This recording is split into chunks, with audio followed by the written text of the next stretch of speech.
శివపూజకు వేలైంది. హన్మకొండలోని చారిత్రక శ్రీ రుద్రేశ్వర స్వామి 1000 స్తంభాల దేవాలయంలో ఇప్పటికే శివరాత్రికి సంబంధించిన ఉత్సవాలకు అన్ని ఏర్పాట్లు చేశారు. ఈ నెల 7వ తేదీన అంటే గురువారం రోజు మహాశివరాత్రి ఉత్సవాలు వైభవంగా ప్రారంభం కానున్నాయి. 7వ తేదీ నుండి ఈ నెల 11వ తేదీ వరకు లక్షలాది మంది భక్తులు వేర్వేరు ప్రాంతాల నుంచి రానున్నందువల్ల దీనికి సంబంధించి ఏర్పాట్లు మనం చూడొచ్చు.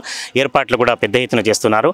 ఆలయ సంబంధించిన ప్రధాన అర్చకులు గంగు ఉపేంద్ర శర్మ కావచ్చు, ఈ ఆలయ ఈవో, ఇతర అధికారులు, అర్చకులు, దీనికి సంబంధించిన భక్త అంతా కూడా ఏర్పాట్లో తలమునకలినారు.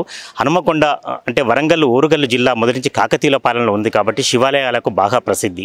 అటువంటి లెక్కకు మించిన శివాలయాలు వరంగల్ జిల్లాలో ఉన్నాయి. చాలా ప్రసిద్ధిగాంచిన శివాలయాలు ఉన్నాయి. ఇలాంటి శివాలయాల్లో హనుమకొండలోని చారిత్రక రుద్రేశ్వర 1000 స్తంభాల దేవాలయం మనం చూడొచ్చు.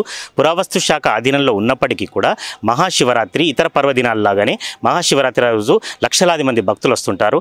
మళ్ళీ అందులో విశేషం ఏమిటంటే దాదాపు ఒక 8 సంవత్సరాల తర్వాత ఎప్పుడైతే విప్పారో దానికి సంబంధించిన మరమ్మతులు పూర్తి చేసి మళ్ళీ ఎలాగా ఉన్నదో అలా నిర్మించారు. కళ్యాణ మండపాన్ని మనం చూడొచ్చు. ఆ కళ్యాణ మండపం కూడా మహాశివరాత్రి సందర్భంగా ఈ నెల 8వ తేదీన కేంద్ర సాంస్కృతిక శాఖ మంత్రి కిషన్ రెడ్డి ఆధ్వర్యంలో మళ్ళీ కళ్యాణ మండపం కూడా ప్రారంభం కానుంది. అటు కళ్యాణ మండపం ప్రారంభం కావటం, శివరాత్రి ఉత్సవాలకు సంబంధించి అన్ని ఏర్పాట్లు చేస్తుండటం, దీంతో 1000 స్తంభాల దేవాలయం మంచి శోభాయమానంగా మెలగనుంది. ఆ రోజు సంబంధించి అంటే రేపు 7వ తేదీ ఉత్సవాలు ప్రారంభమైన తర్వాత నిరంతరంగా 11వ తేదీ వరకు కార్యక్రమాలు జరుగుతాయి. దీనికి సంబంధించి 8వ తేదీ తెల్లవారుజాము నుండి అంటే దాదాపు 3 గంటల కాలం నుంచే మళ్ళీ తెల్లారి వరకు లింగోద్భవ కాలం వరకు కూడా నిరంతరంగా పూజలు కావచ్చు, ప్రత్యేక మహాన్యాసపూర్వక రుద్రాభిషేకాలు, ఇతర అభిషేకాలు, అర్చనలు కూడా ఇవన్నీ కార్యక్రమాలు జరుగుతాయి. ఇందుకు సంబంధించి అన్ని ఏర్పాట్లు కూడా పూర్తి స్థాయిలో చేశారు. దీనికి సంబంధించి ప్రత్యేక క్యూ లైన్లు కూడా మనం చూడొచ్చు. బ్యారికేడ్లు కూడా ఇప్పటికే ఏర్పాటు చేశారు. ఇందుకు సంబంధించిన బ్యారికేడ్లు అన్నీ కూడా నిర్మాణం పూర్తి కానున్నాయి. తర్వాత కళ్యాణోత్సవానికి సంబంధించి ప్రత్యేక ఏర్పాట్లు చేస్తున్నారు ఆలయ వర్గాలు. కళ్యాణోత్సవ కార్యక్రమాన్ని దూరం నుంచి వేలాది మంది తిలకించడానికి సంబంధించి ప్రత్యేకమైన డయాస్ను కూడా ఏర్పాటు చేశారు. ఇదే సందర్భంగా అనేక సాంస్కృతిక కార్యక్రమాలు పెద్ద ఎత్తున తెల్లవార్లు జాగరణ ఉండే భక్తుల కోసం కూడా సాంస్కృతిక కార్యక్రమాలు ఏర్పాటు చేయనున్నారు.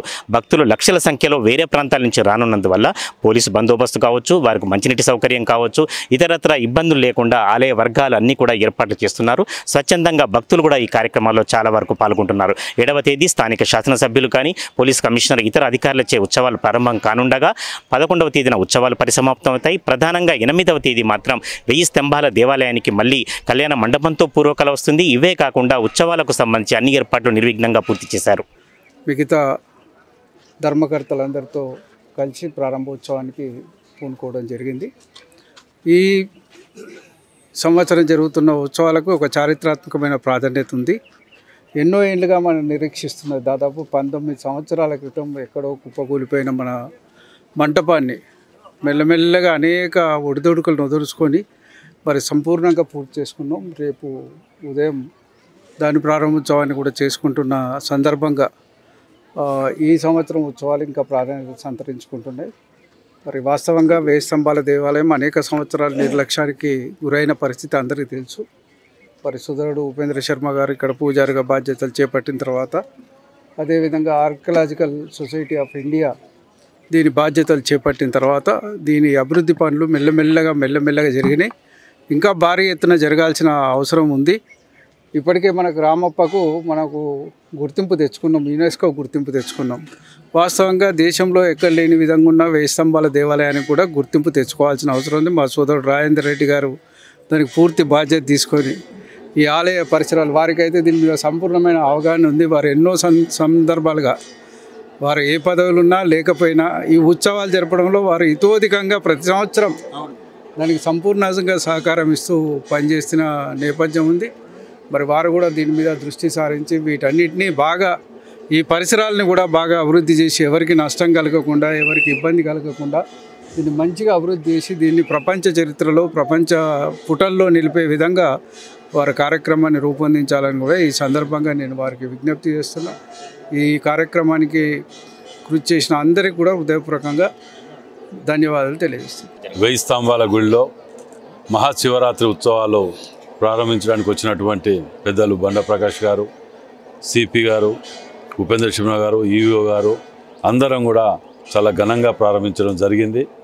మరి రేపు రాబోయే శివరాత్రి కూడా వరంగల్ జిల్లా ప్రజలకు శివరాత్రి శుభాకాంక్షలు తెలియపరుస్తూ ప్రతి సంవత్సరం కంటే ఇంతమంది పెద్దలు చెప్పినట్టు ప్రత్యేకత ఉన్నది. కూలినటువంటి మండపాన్ని సరిదిద్దుకొని మళ్ళీ ఇవాళ రేపు ఉదయాన్నే 6 గంటలకు ప్రారంభించడం అనేది మంచి పరిణామం ఈ సంవత్సరం. కాబట్టి భక్తులందరూ కూడా ఒక డిసిప్లిన్గా ఓపికగా దర్శనంలో పాల్గొని స్వామివారిని దర్శనం చేసుకోవాల్సిందిగా విజ్ఞప్తి చేస్తాం. మహాశివరాత్రి మహోత్సవములు ఈ సంవత్సరం నూతన కాంగ్రెస్ ప్రభుత్వం రాష్ట్ర వ్యాప్తంగా ఉన్న 8600 దేవాలయాలు శివాలయాల్లో మహాశివరాత్రోత్సవాలు మహాభవ్యంగా జరపాలని చెప్పేసి ఆ విధంగా అన్ని ఆదేశాలు కూడా రాష్ట్ర ప్రభుత్వం జారీ చేయడం జరిగింది. అదేవిధంగా చారిత్రక వైస్తంభాల దేవాలయంలో కూడా రేపు ఈ రోజు నుంచి ఉత్సవాలు ప్రారంభమైనాయి.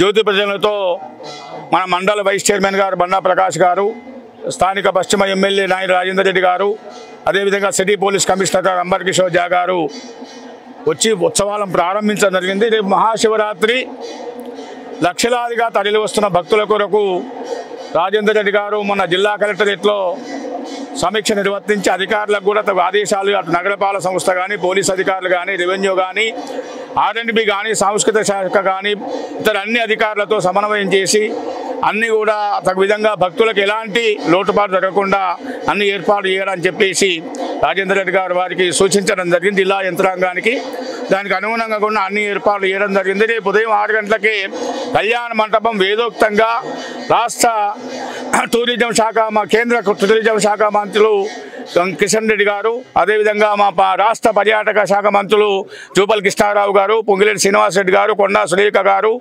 రాజేందర్ రెడ్డి గారు, బండ ప్రకాష్ వీళ్ళందరూ కూడా స్థానిక ఎమ్మెల్సీలు కూడా అందరూ కూడా ప్రోటోకాల్ ప్రకారంగా వచ్చి ఆ కళ్యాణ మంటపాన్ని మన కళను వరంగల్ ప్రజల కళలను నెరవేరుస్తున్న సందర్భంలో ప్రజలందరూ కూడా స్వచ్ఛందంగా ఒక ఆధ్యాత్మిక భావనతోని దేవాలయం సందర్శించి రేపు దేవాలయంలో జరిగేటువంటి కార్యక్రమంలో మహాశివరాత్రి పర్వదినం రేపు ఐశ్వర్య ఎవరైతే శుక్రవారం రోజు మహాలక్ష్మి ఉద్భవించినటువంటి మారేడు దళముతో పూజించడం వల్ల సకల ఐశ్వర్యాలు లభిస్తాయని చెప్పి పురాణాలు తెలియజేస్తున్నాయి. దానికి అనుగుణంగా కూడా ధర్మాదాయ శాఖ ఆధ్వర్యంలో 3 లైన్ల క్యూ లైన్ కూడా ఏర్పాటు చేయడం జరిగింది. ధర్మ దర్శనం, VIP దర్శనం, అదేవిధంగా రుద్రాభిషేక దర్శనం, అదేవిధంగా సాయంకాల సమయం లోపల అంగరంగ వైభవంగా రాజేందర్ రెడ్డి గారు పట్టు వస్త్రాలు సమర్పిస్తారు. రాష్ట్ర ప్రభుత్వం పక్షాన కళ్యాణోత్సవం రుద్రేశ్వర వారి యొక్క కళ్యాణోత్సవం మహావైభవంగా నిర్వర్తించడం జరుగుతుంది. రాత్రి 12 గంటలకు లింగోద్భవ సమయంలో శివుడి పుట్టినరోజు రేపు శివరాత్రి అంతా కూడా రాత్రి 12 గంటలకు లింగంలో ఉద్భవిస్తాడు కాబట్టి దాని లింగోద్భవ కాలం అంటారు. ఆ సమయంలో పెద్ద ఎత్తున అభిషేకాదులు అర్చనాది కార్యక్రమాలు కూడా నిర్వర్తించడం జరుగుతుందని చెప్పేసి తెలిసిన 5 రోజుల పాటు జరిగే ఈ బ్రహ్మోత్సవాల్లో భక్తులందరూ కూడా ప్రజాప్రతినిధులందరూ కూడా ఒక ఆధ్యాత్మ భావనతో పాల్గొనాలని విజ్ఞప్తి చేస్తూ ఉన్నాం.